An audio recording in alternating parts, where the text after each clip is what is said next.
Hey, this is Sky. Welcome to my YouTube channel. What do you do when you get overwhelmed, whether it be in life or in business, just in general?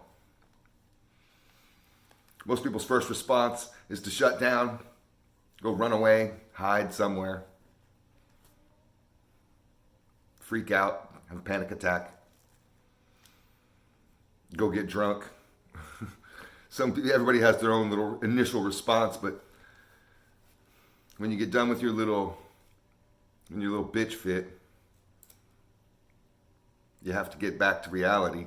You realize whatever problems that were arising that sent you over the edge are still there, and you got to deal with them.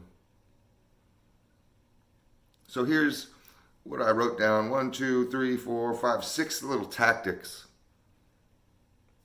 that are involved with how to get over being overwhelmed. What do you do when you're overwhelmed? Now you're overwhelmed, okay? So now what? Well, the first thing that you do is a threat assessment. You want to be able to identify all the threats. You want to be able to see clearly and humbly all the problems that got you to where you're at. You have to be able to diagnose a problem in order to fix it. You can't hide from that shit. You can't lie about it. It's like when you have a car, your car's broken down. You have to be able to give the mechanic honest feedback about what happened, what it's doing. You have to be able to, as a mechanic, to be able to have an open mind going into a project and realize, okay, this could be anything. This could be bad. I think it's this, but it may be something else. And no matter what it is, I'm willing to fix it. So you have to do that threat assessment. Make your list. Figure it out. What's going on? The second thing, in order to how to deal with being overwhelmed, is to prioritize. So you have to have a plan. You don't fail to plan. You don't plan to fail. I almost said it backwards. You don't plan to fail. You only fail to plan. I had a guy that I used to work for used to tell me that shit all the time. And it's really true. You want to be able to prioritize your battle. You want to be able to fight properly. Obviously, go after the big stuff. The most important fires need to be put out first. So you have your little list. Then you want to be able to discern what on that list is important, what can wait, what needs to be done now, what should have been done yesterday. One or two things will stand out. Go after that first. A natural order should show itself. And if not, just pick something. You don't know which target to go after first, just start shooting. The third thing is to, if you can have help, if you can have people around you, this is particularly with business, but it can also be with just life, you want to delegate. There may be complex issues going on that's overwhelmed you. That's usually what it is for me. There's multiple things. I don't get overwhelmed by one thing. It's usually 20 things. And I'm like, oh, goddamn, I got so much going on right now. There's way too much shit that I'm trying to balance. How am I going to get all this done? That's when you delegate. Nobody is a superhero. Nobody can do everything. There's people that are responsible for whole organizations, but they don't do it all by themselves. You know, I mean, think of the president. The president's responsible for a whole country, but he can't do it all himself. He has to delegate and trust people that they can handle certain aspects, and you have a priority list that you know what is most important. And if you can delegate some of the things, particularly areas that you're weak at, over to some people, then that is really going to make your life easier. And you can step in and help each one of those people if needed, keep them on course, give them guidance. But you want to be able to put your managers, put people on your team to work to help put out the fires that need to be put out and get on top of this situation as quickly and rapidly as possible. The fourth thing is to attack your enemy. And you just keep going and that's going after each problem.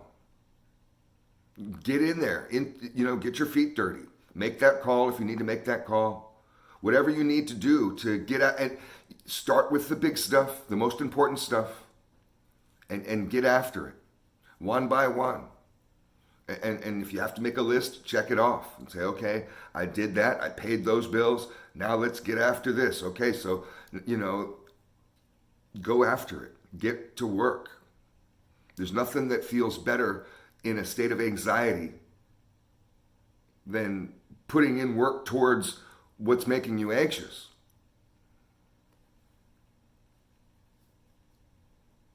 So the fifth thing is reassessing along the way. As you're attacking each fire that you need to put out, as you're going through your list of problems that have overwhelmed you, and you're handling each one, even if it's slowly, but you're going one by one, you can reassess along the way. It's like a threat assessment like you did in the beginning in step one, but you can keep track on which problems need attention as you go, because some fires may get a little bit bigger as you're paying attention to others. You may have to switch your focus. That's easy to do if you recognize it. So just be aware that as you're going down through one after another, that you can have somewhat of an expansive view, especially if you're trying to juggle multiple things, and be able to redelegate people. That's where it's good to have a team and say, okay, you've done great over there. That's good for now. Now get over there and handle that if you could, please. And this will make, your attack so much easier. You'll become so much less overwhelmed. Now you're getting on top of things. And the final thing is to really accept what you cannot change.